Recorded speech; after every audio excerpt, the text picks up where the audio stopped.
মধুভাণ্ডের দখল নিতে এবার হাত পাকালো ট্রাফিক ইন্সপেক্টর অমরজিৎ দেববর্মা। সেই অর্থে হাত পাকা ছিল না অভিযুক্ত ট্রাফিক আধিকারিক অমরজিতের।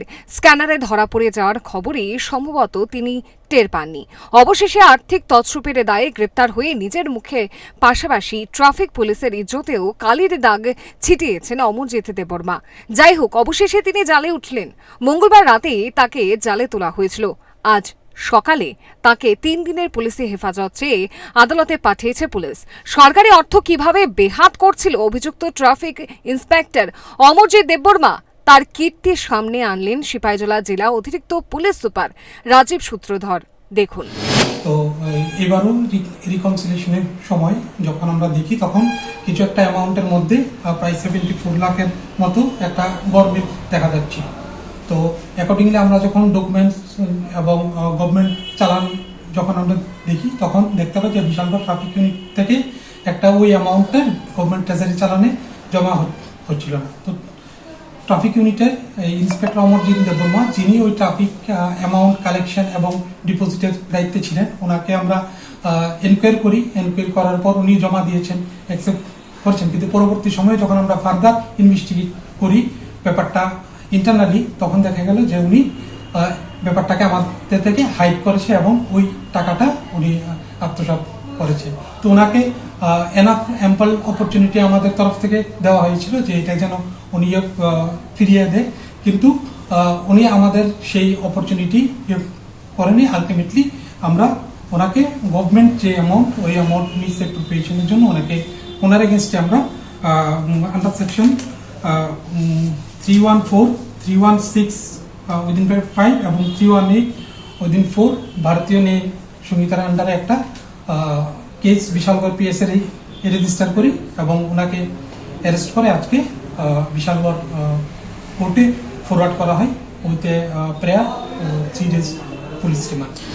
এদিন সংবাদ মাধ্যমের সামনে জেলার অতিরিক্ত পুলিশ সুপার রাজীব সূত্রধর অভিযুক্ত ট্রাফিক কর্মীর বিরুদ্ধে অভিযোগ করে জানিয়েছেন, তাকে হাফিজ করে নেওয়া সরকারি অর্থ ফেরত দেওয়ার সুযোগ দেওয়া হয়েছিল, কিন্তু সে ওই টাকা ফেরত দেয়নি। অতিরিক্ত পুলিশ সুপারের বক্তব্য, অভিযুক্ত ট্রাফিক কর্মী টাকা তোলার দায়িত্বে রয়েছেন 2023 সাল থেকে। মোট 8 চালানের টাকা তিনি জমা করেননি সরকারি কোষাগারে।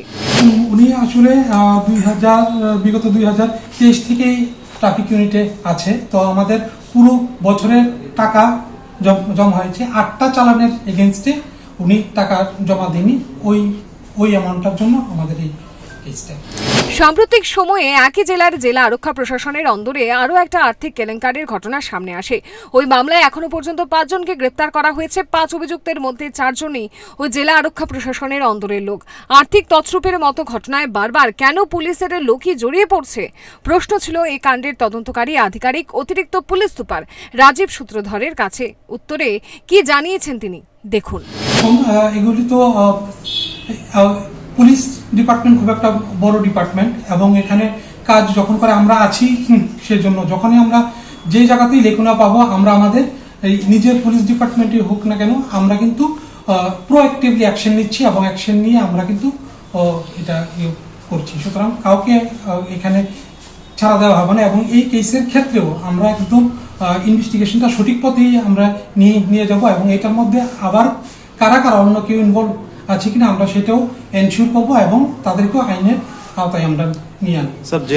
জেলা অতিরিক্ত পুলিশ সুপারের বক্তব্য থেকে একটা জিনিস পরিষ্কার যে ঘটনা চলে আসছে একটা লম্বা সময় ধরে।